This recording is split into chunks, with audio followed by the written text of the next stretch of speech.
Hello friends, welcome you all to your channel pharmacy zone.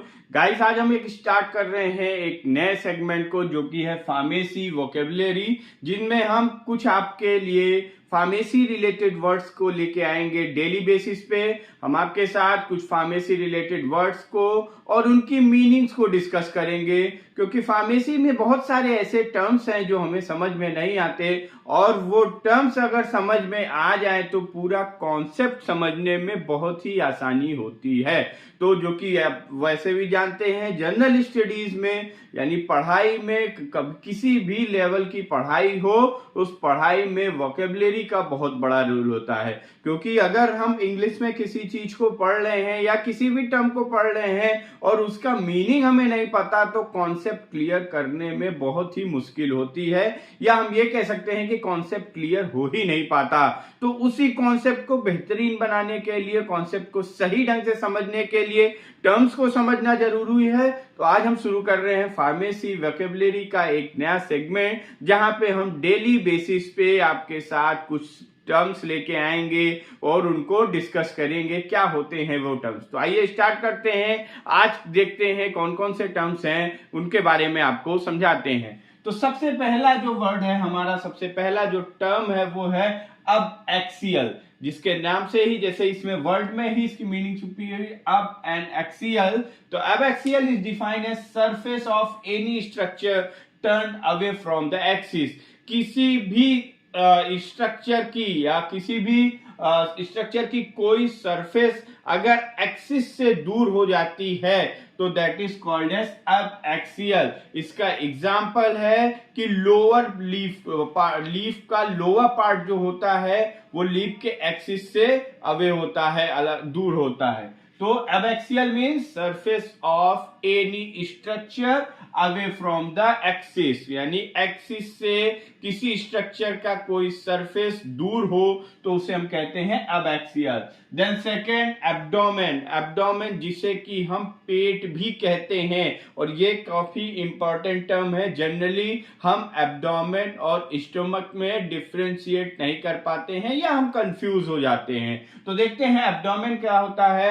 Abdomen is the part of body below the chest, chest के below होता है, and that contains the stomach, bowel etcetera.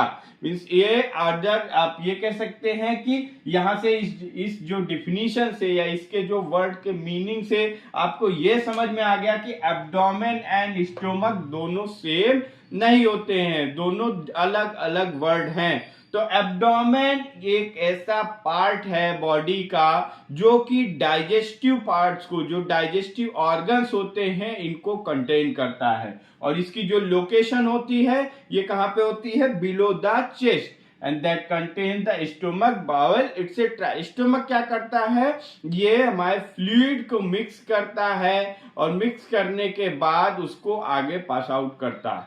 Then अबॉर्टिफेशिएंट। अबॉर्टिफेशिएंट का मतलब होता है agent that induces abortion, miscarriage और premature expulsion of foetus. Means ऐसे agent या ऐसा कोई सब्सटेंस जो कि एबॉर्शन काज करे, मिसकैरेज या प्रीमेच्योर एक्सपल्शन ऑफ फीटस, यानी सिंपल वर्ड में हम कह सकते हैं कि अगर कोई ऐसा एजेंट जो प्रेगनेंसी को टर्मिनेट कर दे रहा है, यानी प्रेगनेंसी, इमेच्योर प्रेगनेंसी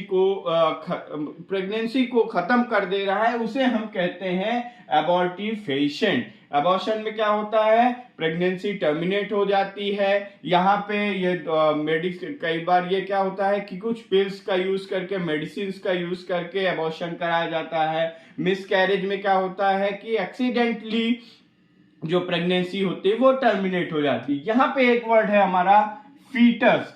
फीटस क्या होता है? फीटस भी एक इंपॉर्टेंट टर्म है जो कि समझना जरूरी है, इससे भी कंफ्यूजन होती है। तो foetus is unborn baby that grow inside uterus. Foetus हम अनबॉर्न बेबी को कहते हैं, यानी जिसका अभी जन्म नहीं हुआ है, जिसने बर्थ नहीं लिया है। तो unborn baby that grow inside the uterus, जो यूटेरस के अंदर अभी ग्रो कर रहा है। और किसी बॉर्न बेबी को हम नियोनेट्स या इन्फेंट्स कहते हैं।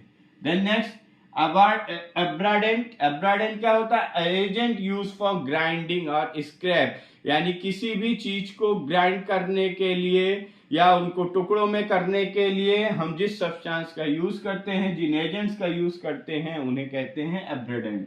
एंड एब्रेशन, एब्रेशन का मतलब क्या होता है कि scraping of the mucous membrane, teeth और स्किन, मीन्स किसी भी ऐसे एक्सटर्नल सरफेस या किसी भी सरफेस का किसी ठोस चीज के, यानी किसी टफ चीज, जैसे ये हमारी स्किन है, तो मान लीजिए ये अगर किसी ठोस चीज से रगड़ खाए और रगड़ खाने के बाद वो कट जाए तो उसे ही कहते हैं एब्रेशन। यानी एब्रेशन क्या होता है? Scraping of the mucous membrane, teeth और स्किन, किसी भी म्यूकस मेम्ब्रेन के, टीथ की या स्किन की जो आउटर सरफेस होती है, ये किसी टफ चीज से रगड़ खाने की वजह से अगर कट जाती है तो उसे हम कहते हैं एब्रेशन।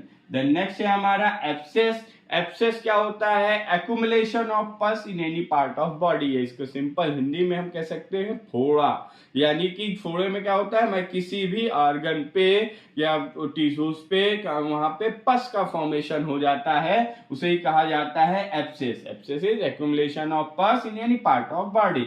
पस क्या होता है, यहां से हम देख लेते हैं। तो पस ये होता है is a thick fluid caused by infection that include WBC and cellular debris. Infection की वजह से एक थिक फ्लूइड का फॉर्मेशन हो जाता है, और वो जो थिक फ्लूइड होता है वो white blood cells and cellular debris, यानी जो डेड सेल्स वगैरह होती हैं, इनको कंटेन करता है। और ये पस का जो कलर होता है आपका, ये white, yellow and pink colour के हो सकते हैं। तो गाइस ये कुछ टर्म्स है जिनके बारे में आज हमने डिस्कस किया। ये सेगमेंट आपको कैसा लगा कमेंट करके जरूर बताएं। Thank you very much.